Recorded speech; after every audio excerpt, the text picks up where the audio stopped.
Senhor, Tu és o Deus do impossível. Tu és o Deus que transforma uma mensagem pregada para 1000 pessoas aqui e tantas outras pela internet se transformar numa mensagem individual para cada um. Chama os Teus filhos pelo nome hoje aqui, Senhor. Essa é a minha oração, em nome de Jesus. Amém e amém. Graças a Deus. Podem sentar, meus irmãos.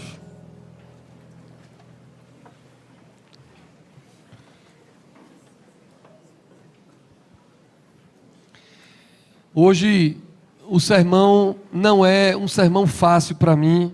Eu estava conversando ali com o reverendo Rodolfo, dizendo que eu fiz de um tudo para trazer um sabor melhor para ele, uma história, uma piadinha que fosse, alguma coisinha para deixar ele mais leve ou mais emocionante, qualquer coisa, mas ele é muito difícil de pregar, porque é um sermão que vai falar de arrependimento real, vai falar de vida real.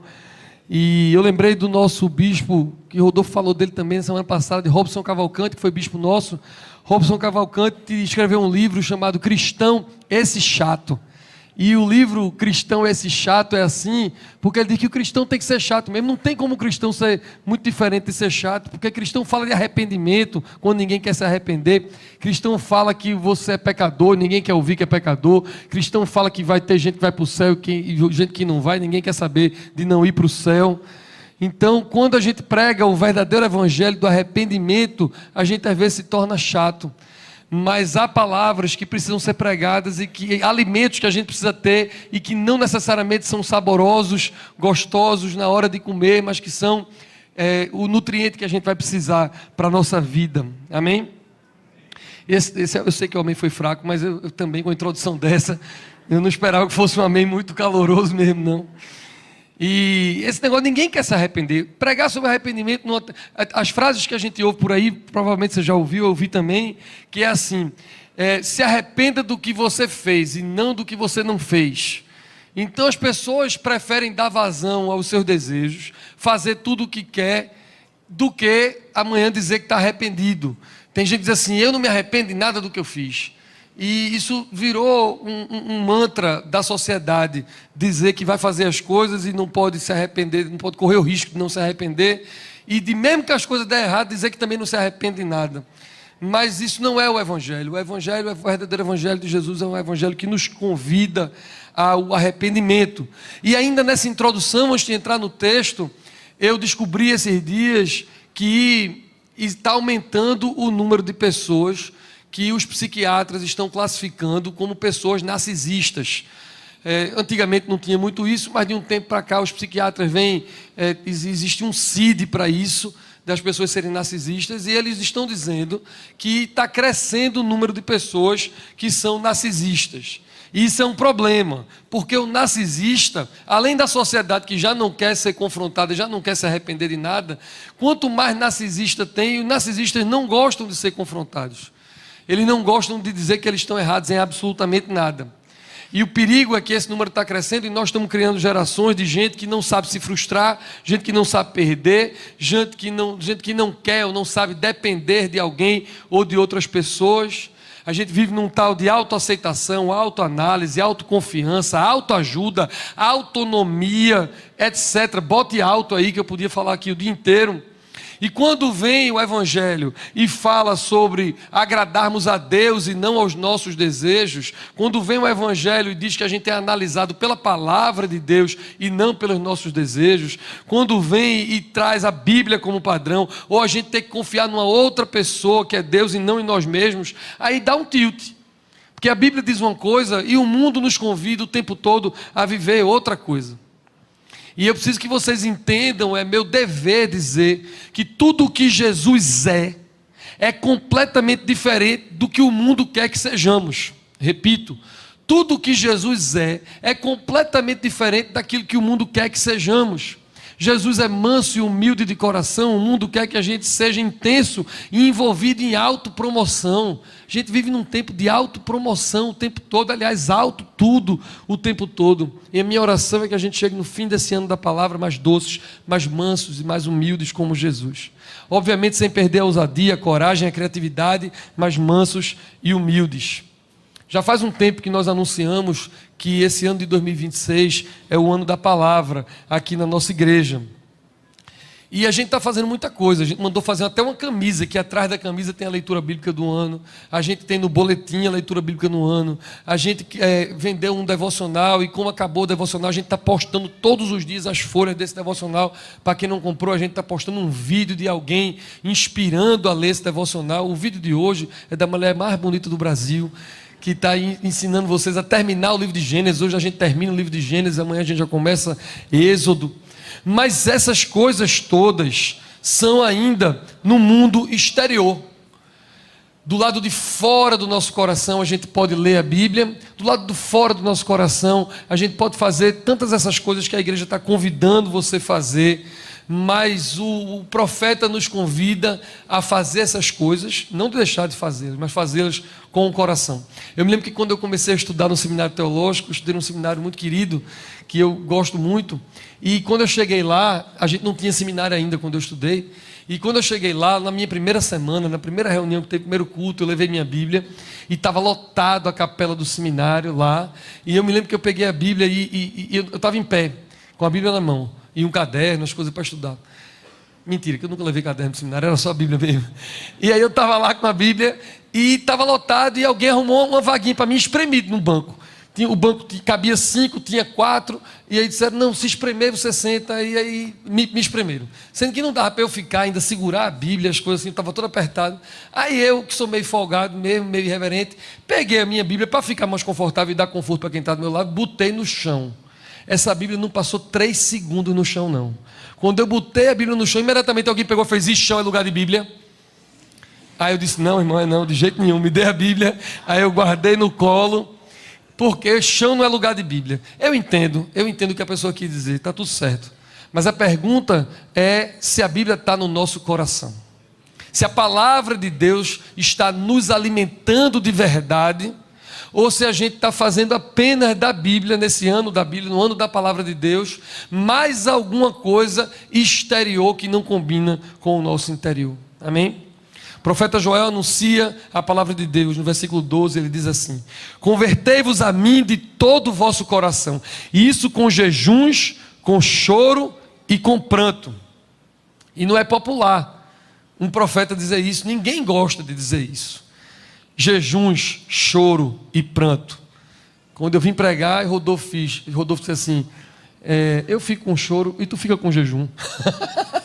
Nem jejum ele quer fazer, tá vendo? Ele disse que o jejum sou eu que faço. Mas imagina nós que saímos aqui de um dia como ontem. Quantos estiveram aqui ontem no dia Recon? Só para ver. Uma galera. Veja que coisa linda. Ontem foi um dia de churrasco, sorrisos e danças. Como é que eu saio de um dia de churrasco, muito churrasco gostoso, sorrisos e danças, e venho a pregar a palavra de Deus que fala de jejuns, choro e pranto? Faz parte, tem tempo para tudo debaixo do céu, como diz Salomão. Como eu sou muito intenso, algumas coisas na Bíblia para mim saltam mais do que outras. E nesse texto, além do jejum, choro e pranto, o que chama a minha atenção é quando o profeta diz, que na verdade a palavra de Deus é Deus que está dizendo, ele diz, convertei-vos a mim de todo o vosso coração. Não é convertei-vos a mim mais ou menos, não é convertei-vos a mim num domingo de 10 a meio-dia, não é convertei-vos a mim uma parte da sua vida. O profeta está dizendo, Deus está dizendo, convertei-vos a mim de todo o vosso coração. Essa é a palavra de Deus para mim e para você hoje. E aí chega no versículo que vai nos guiar o ano todo. Rasgai o vosso coração e não as vossas vestes. Rasgar as vestes significava naquela época de Joel, luto, arrependimento. Era quase, eu vou dizer quase porque não era só isso, mas eu quero que você entenda, era quase uma encenação profética. Quando alguém estava de luto, quando alguém estava arrependido, não bastava dizer que estava de luto, nem bastava dizer que estava arrependido. Havia quase que uma encenação. As pessoas iam na frente das casas, nas cidades, e rasgavam as suas vestes, para que todo mundo visse que eles estavam de luto, para que eles estavam arrependidos. Antigamente, a gente quando estava de luto, estava preto, né? Tem gente que ainda bota, mas é raro. Hoje em dia eu tenho que fazer funeral, tem povo de rosa-choque no funeral. Mas antigamente a gente dizia que ficava de luto, botava preto. Era mais ou menos isso. Uma encenação, algo externo que mostrava algo que deveria estar acontecendo no nosso interior. E o povo encenava, e para quem Joel profetizou, o povo de Israel, encenava um arrependimento que na verdade não existia no coração. E aí vem Deus e diz assim para eles: rasguem o vosso coração e não as vossas vestes. Deus estava convidando o povo e continua hoje convidando o povo, um chamado a um quebrantamento de verdade, a viver os arrependimentos, os lutos e todas as coisas, não apenas de palavras, mas de verdade. Hoje eu penso que a palavra de Deus para a gente no ano todo é que a gente viva todas as programações, todos os eventos, todos os ritos, tudo que está no nosso calendário que Deus mandar a gente fazer, mas que a gente não viva isso apenas para fazer o que está externo, não viva isso apenas encenando para quem está, para nós mesmos ou para quem está nos vendo que a gente está lendo ou que a gente está fazendo alguma coisa, que tudo que a gente for fazer esse ano, a gente faça com o nosso coração. Se a gente está lendo a Bíblia e hoje a gente está terminando o Gênesis, que a gente não leia só por ler, embora que isso já é um grande avanço, mas que a gente leia para se alimentar e viver de verdade. Amém? Irmãos, rasgai o vosso coração e não as vossas vestes. Rasgar as vestes não dói. Rasgar o coração dói. Ler a Bíblia e vir à igreja não dói. Fazer um culto, dizer que é cristão, não dói. Agora, se transformar por dentro, gerar recurso interior para ser igual a Jesus, às vezes dói. Ler na Bíblia e ouvir um sermão sobre negue-se a si mesmo e tome sua cruz, não dói. Negar-se a si mesmo e tomar a cruz, de fato dói. Nós que estamos na jornada há mais algum tempo, a gente já entendeu, e talvez você já tenha entendido, que existem dores diferentes, mas pior é a dor de não se transformar, pior é a dor de não obedecer, pior é a dor de encenar, pior é a dor de ser hipócrita, pior é a dor de ser medíocre, pior é a dor de vir só por vir, para dizer a você mesmo, ou ao seu cônjuge, ou ao seu filho, ou à sociedade, que você está vivendo uma coisa que por dentro você não está vivendo. Essa dor é muito pior do que a dor de chorar de verdade, a dor de se arrepender de verdade, a dor de se quebrantar de verdade, de confessar o pecado de verdade, de ser alimentado de verdade no corpo e no sangue de Cristo e pela palavra. Só pode comparar essas dores quem de fato um dia já se quebrantou, já chorou, já rasgou o coração diante de Deus. Eu tenho um amigo muito querido que é consultor de empresas. De vez em quando ele assiste pela internet o culto, o filho dele de vez em quando vem, ele é muito inteligente, e eu uma vez fui visitar com ele um cliente dele, eu estava só ao lado dele, e ele foi apresentar a proposta de prestação de serviço dele, ele era um consultor, e aí ele disse ao cliente, fez, quanto é que é? Aí ele disse assim, para você saber disso tudo que eu vou lhe mostrar na consultoria, para você descobrir isso tudo que eu vou dar de ideias para você fazer, o preço é X. Aí ele cobrou, o preço era meio caro mesmo. E aí o empresário virou para ele e disse, tá certo, está meio caro, eu não vou poder pagar. Aí ele virou-se para o camarada e disse assim, tá certo, está tudo certo.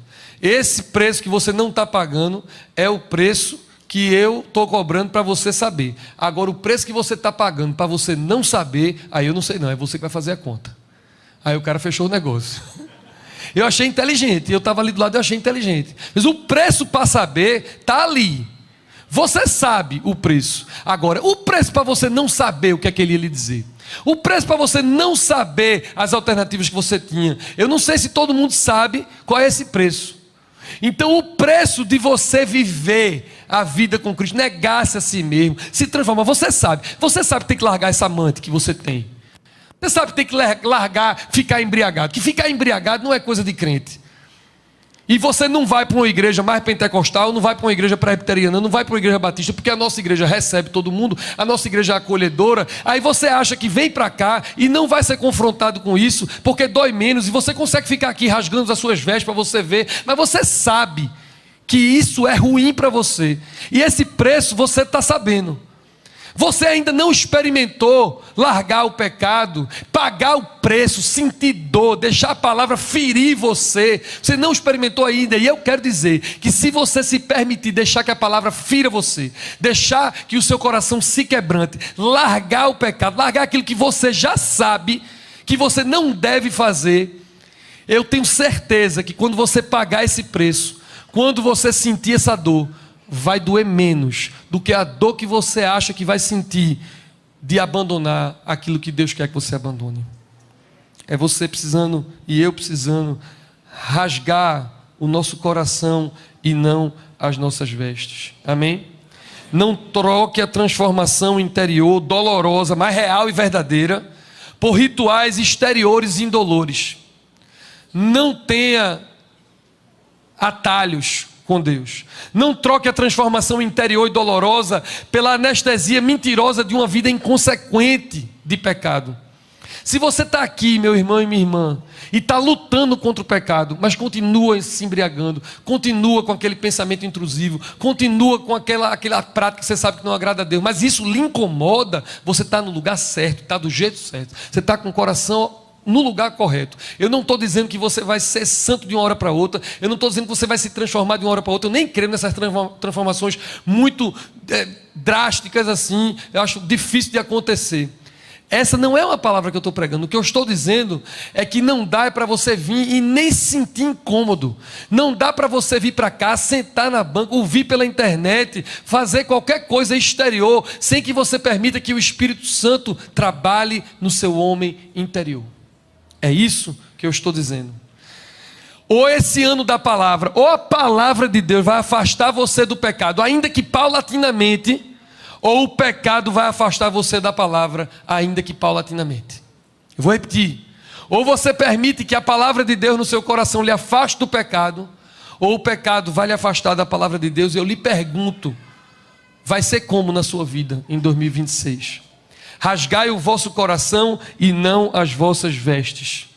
Irmão, quem rasga o coração e se permite ser ferido pela palavra, abre espaço para a graça da cura de Deus. Quem se permite ser ferido, quem se permite ser exposto pela luz de Jesus na palavra, é exposto, sofre, dói, mas abre espaço para uma cura sobrenatural e abundante de Deus na sua vida. E antes que você fique achando que essa é uma palavra apenas do Antigo Testamento, Ivan vai trazer uma palavra do profeta Joel e vai ficar falando da lei de Moisés aqui. Não. A gente está falando do Novo Testamento. Paulo disse a mesma coisa. Paulo disse que importa mais um coração circuncidado do que uma circuncisão que não tenha sentido. Você sabe o que é circuncisão, não é? Eu não preciso explicar para vocês não, porque o homem nem gosta de explicar essas coisas, porque dói no pensamento da gente. Estou pensando num amigo meu de mais de 40 anos, que essa semana fez essa cirurgia. Eu digo, meu Deus do céu, que desespero, dá só de pensar. Mas Paulo está dizendo isso, era um sinal da aliança antiga. A aliança do povo com Deus se dava pelo sinal da circuncisão. E mesmo assim, naquele tempo, e hoje também, naquele tempo, muito mais, porque não tinha a tecnologia que a gente tem hoje da anestesia, envolvia dor, mas mesmo assim, havia quem cortasse o prepúcio do pênis, mas não cortasse o coração. E o apóstolo Paulo dizia assim, Romanos 2:29, porém judeu é aquele que o é interiormente, circuncisão é a do coração, no espírito, não segundo a letra. E eu estava pensando nisso o tempo todo. Mas adianta pouco vir para a igreja e não guardar a palavra no coração, não esconder a palavra no coração. Adianta pouco ler o devocional e os textos, se você também não obedecer a essa palavra, não se transformar. Adianta pouco conhecer e não aplicar. Eu agora vou correr um risco absurdo de errar. Tenha misericórdia de mim, porque eu não sou nutricionista, não sou da área da saúde, mas esse sermão eu estou gerando há muito tempo. É um sermão que eu fiz de tudo para ele ficar melhorzinho, para ele ficar mais gostosinho de ouvir, não consegui. E nessa tentativa de que ele fosse um sermão que o povo gostasse de ouvir, eu conversei com as pessoas que eu sempre converso, e esses dias eu estava conversando sobre isso e alguém me disse assim: Ivan, tem uma coisa que você pode dizer. É que mudou. E aí, veja, o que eu vou dizer foi uma pessoa que me disse, eu chequei no chat GPT e ele disse que é verdade. Agora, se é verdade mesmo, depois no Instagram alguém vai me dizer que não é. Vai aparecer um nutricionista para me refutar. Mas diz que mudou um pouquinho a pirâmide alimentar. Antigamente, ao que está na internet, a pirâmide alimentar era frutas e verduras na base, carboidratos e proteína em cima. E a lógica disso era que eram alimentos saudáveis, frutas e verduras, obviamente, e alimentos que dão energia, como os carboidratos. E isso era o que ia sustentando o povo. E agora o povo está voltando a entender, já estão ligando para mim, deve ser alguém já reclamando agora, aqui. Porque o povo é ao vivo, o povo acha que, né? Agora, aparentemente, voltaram a valorizar a proteína, o ovo, as gorduras, até bacon o povo está dizendo que faz bem. Se é verdade, eu fiquei muito feliz. Igor deu um glória ali, porque ontem aqui foi bom para mim. Eu ontem estava bem na cadeia alimentar, nutricional, porque colocaram a proteína na base agora. E qual é a lógica? É porque a proteína é o que sacia. Dá uma sensação, e é verdade, é o que sacia. E aí você tem os carboidratos e as coisas gostosas, as frutas e as verduras que o Rodolfo gosta de comer. Só que não. E quando me disseram isso, eu fiquei muito feliz. Eu disse, é isso que eu quero pregar. Porque as pessoas ficam lendo coisas que não deveriam estar lendo. A gente é uma geração que assiste tudo que é série, de tudo quanto é streaming. Netflix, Prime, eu podia fazer propaganda aqui da Disney, o que fosse. Nunca se assistiu tanta série, tanto filme, nunca teve tantas redes sociais, nunca se trabalhou tanto, mas mesmo assim o povo tem tempo, eu não sei como, para assistir tudo que sai, sem contar com esportes. Eu disse esportes, porque o esporte vai perder do Náutico mais tarde. E aí, Super Bowl, NFL, é uma série de coisas. A gente assiste tudo e a gente não tem tempo para algo que é o que vai nos saciar, que é a palavra de Deus. A gente tem tempo para coisas que vão nos dar um prazer que dura 10 minutos, dura 20 minutos, mas não tem tempo para algo que vai nos saciar por muito mais tempo. A gente tem perdido tempo no culto das 8. Eu reclamei, fui falar de pipoca. A Igor reclamou comigo por causa da Pot Pop. Então podem comer pipoca e podem comer pudim, mas vocês têm tempo para comer outras coisas e não tem tempo para aquilo que é o mais importante, que é a Bíblia, a palavra de Deus. Amém? Eu amo o que faço, amo estar aqui, os pastores aqui comigo também amamos tudo que a gente faz na igreja. A gente é empolgado com a igreja, mas eu morro de medo de a gente estar fazendo as coisas só no mundo exterior e as pessoas estarem vindo para cá para rasgar as suas vestes, mas não estarem rasgando o seu coração. Hoje de manhã teve batismo, todo domingo quase, de 8 da manhã a gente faz os batismos, sempre às 8 horas da manhã no culto. E meu medo é esses batismos estarem virando uma espécie de circuncisão. E os rituais, a Eucaristia todo domingo, toda quarta-feira, e as pessoas estarem circuncidando, mas não no coração. Morro de medo desse devocional que a gente está lendo todos os dias e postando vídeos, postando os textos, virarem uma leitura por uma leitura para que inglês veja, uma leitura que não alimente. Morro de medo disso. Ensinando aos Coríntios, o apóstolo Paulo diz lá na segunda carta que a letra mata e o espírito vivifica. Então é claro que eu quero que vocês leiam a Bíblia, claro que eu quero, mas eu não quero que vocês leiam por ler, porque uma escritura inspirada requer e implica uma leitura inspirada pelo Espírito. É o Espírito Santo o professor, o amigo que nos ensina a palavra. Então quando você for ler, você leia, mas não leia só por ler, você ora e lê ela orando, você deixa o Espírito Santo lhe ensinar e saciar a sua sede, a sua fome espiritual. Deixa que o Espírito Santo fale com você: pastor, eu não consigo, eu tenho um TDAH muito louco. Não tem problema, você ouve a palavra, tem no Spotify, tem nos outros streamings, tem no YouTube, você ouve a palavra. De alguma maneira você consegue que o Espírito Santo lhe ajude a ensinar a palavra de Deus.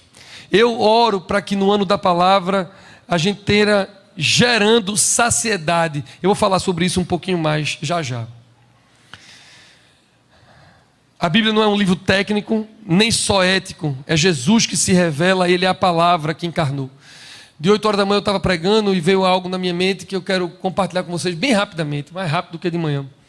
Esses dias eu estava descansando e alguém mandou para mim um corte de um podcast com um cara que eu particularmente sou fã. Acho ele inteligentíssimo. Para falar a verdade, eu acho ele um gênio, que é um humorista que a gente tem chamado Fábio Porchat. Eu acho Fábio Porchat um gênio. Tudo que ele faz bem feito. Inteligentíssimo. Ele é ateu. E ele estava numa entrevista uma vez e eu só vi um corte, eu não vi a entrevista toda.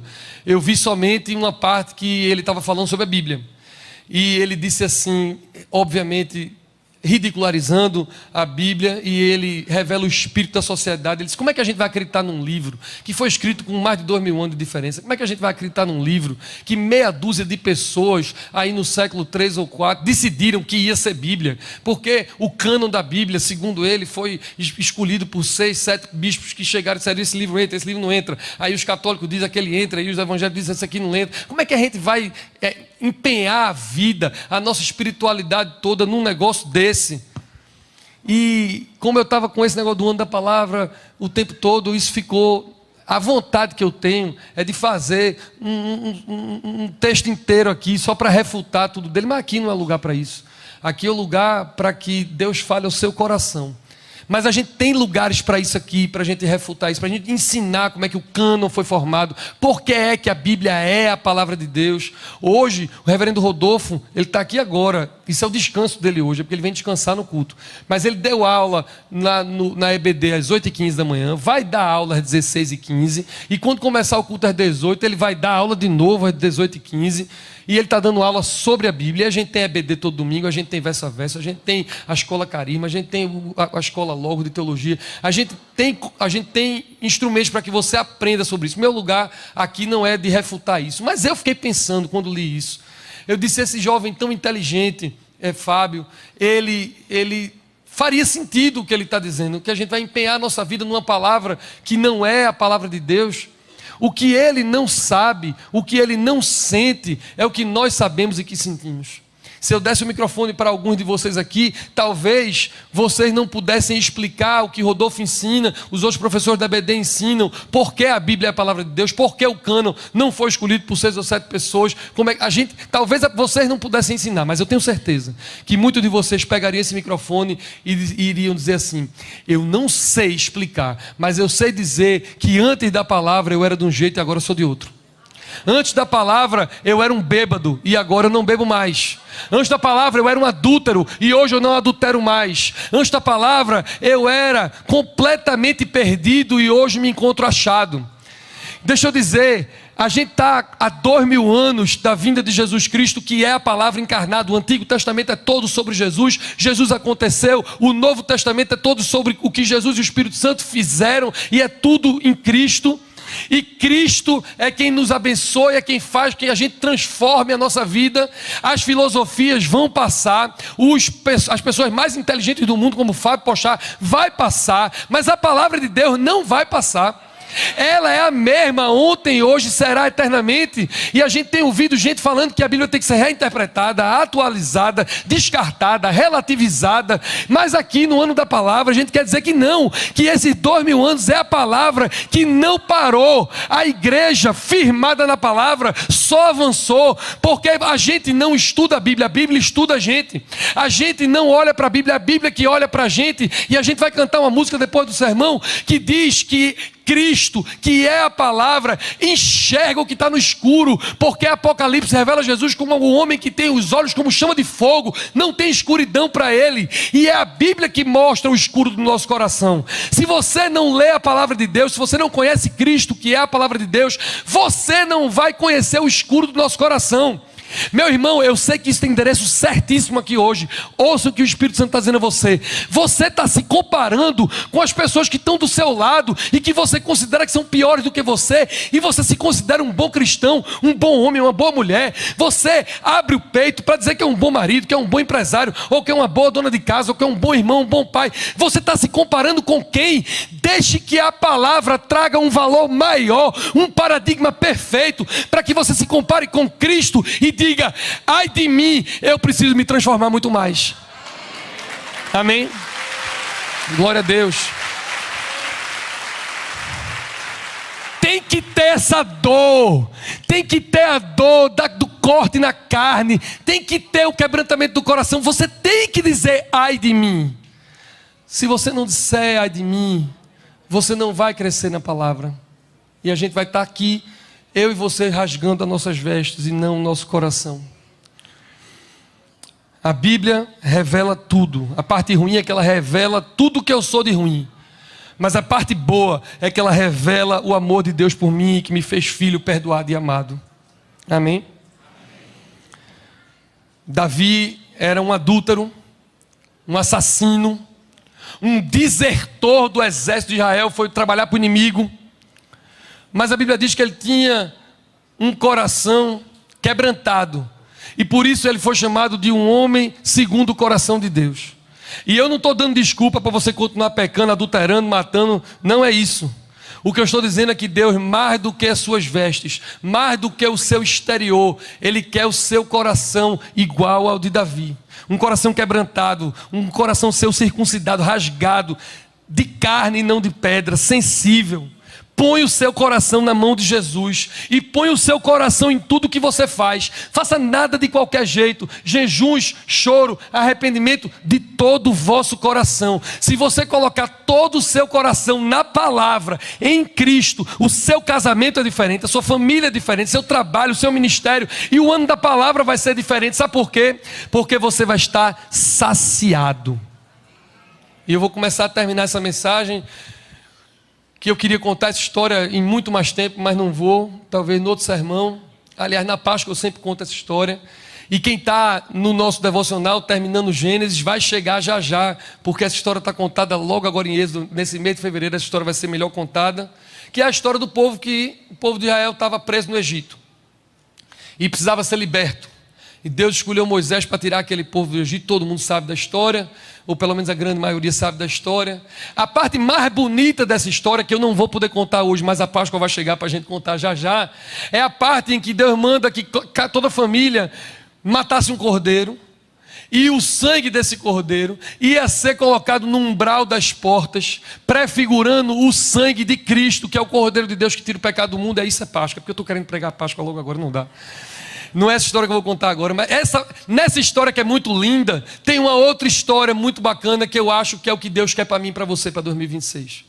É que Moisés, ele não só disse para o povo, mate um cordeiro, pegue o sangue do cordeiro e bote no umbral da porta, que quando o anjo passar vai ser vida aqui. Não, ele não só disse isso. Ele vira para cada família e diz assim, coma o cordeiro todo. Todo mundo tinha que comer o cordeiro todo. E por mais que talvez eles não entendessem o rito, por mais que a gente não entendesse o que ele estava querendo dizer, depois que a gente sabe a história inteira, a gente sabe por que ele mandou comer o cordeiro inteiro. Porque eles iam precisar estar saciados para aguentar a peregrinação no deserto. Eles iam andar por muitos dias naquele deserto. E Moisés sabia o que estava fazendo. Precisava dar a gordura, precisava dar força para aquele povo aguentar o deserto que ia vir naquele dia. Ia ter que comer o cordeiro todo. O que Moisés estava fazendo e Deus estava mandando era que o povo tivesse recurso interior para uma jornada que ia vir exterior. Hoje é o ano da palavra e é mais do que o ano de você se alimentar. É o ano de você se saciar na palavra. Eu não sei se você é parecido comigo, Deus queira que você não seja, mas eu sou daquele que quando fica ansioso, como. Mas o problema é que quando eu fico ansioso, eu não como ovo e pera e banana. Queria eu. Eu quando fico ansioso, eu morro na leite moça, no pudim e no pote pop. Entendeu? E eu estava orando e eu pensei assim, esse ano de 2026, nós não vamos precisar nem ficar ansiosos, nem muito menos estourar a nossa ansiedade naquilo que não vai nos trazer saciedade, porque é o ano da palavra, e a gente vai ser uma igreja que vai estar saciada na palavra, em nome de Jesus. E deixa eu terminar aqui esse sermão, dizendo a vocês uma coisa que eu acho muito importante, que na Páscoa, eu vou dizer também, hoje eu estou prefigurando a Páscoa, que é a festa mais importante do cristianismo. Eu digo todo ano e vou dizer de novo, quando chega na sexta-feira da paixão, que a gente está sofrendo a morte de Cristo, e não chegou o domingo ainda, eu digo, só vai dar o grito de aleluia no domingo de ressurreição quem chorou direito a sexta-feira da paixão. Quem não chorou a sexta-feira da paixão não sabe o que é o grito de aleluia, ele ressuscitou direito. Não sabe. Então o que eu estou querendo ensinar a vocês, 2026 não vai ser diferente de 2025, 27, 28 não. Não é que vai ser um ano difícil. Vai ter coisas boas e coisas ruins, como todo ano tem. Mas eu estou querendo dizer a vocês que se você estiver alimentado na palavra, não só lido a palavra, mas alimentado na palavra, você vai aguentar o deserto de 2026 quando ele chegar. Você vai estar saciado para a jornada da vida que vai ter. E só vai ter a alegria de estar saciado e poder fazer o que a gente fez ontem, comer churrasco, se alegrar e dançar, quem também souber passar pelo jejum, pelo choro, pelo arrependimento. A alegria que vem pela manhã, ela é gloriosa para aquele que soube chorar na madrugada. A bênção do grito de aleluia vem para quem aprende a chorar.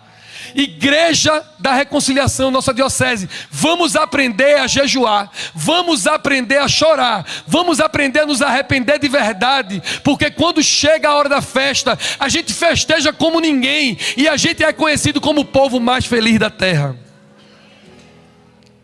Vamos deixar que a palavra guie todas as nossas etapas. Vamos deixar que Jesus dê sentido a todos os ciclos que a gente vai viver. Porque é a palavra que mostra o nosso escuro. Ao cansado, ele oferece o que ele é. No deserto, foi o cordeiro para ter força. Hoje é o cordeiro para você ter perdão. O que Cristo oferece, ele é. E você não vai precisar de mais nada. A palavra, que é Cristo, lhe basta. Curve sua cabeça, feche seus olhos. Vamos orar. Senhor, o ano da palavra não é exterior. As leituras bíblicas, o devocional, o verso a verso, a EBD, nada é para o exterior. Nos dá recurso interior pelo Espírito Santo na palavra. Nos alimenta e nos sacia da palavra. Nos enche do teu Espírito que vivifica a letra que mata quando está seca. Molha a tua palavra na nossa vida, individualmente. Nos enche de ti, Senhor, da tua palavra para esse ano. Porque aquilo que tu ofereces, tu és, e nós não queremos mais nada. Em nome do Pai, do Filho e do Espírito Santo. Amém. Deus abençoe o ano da palavra.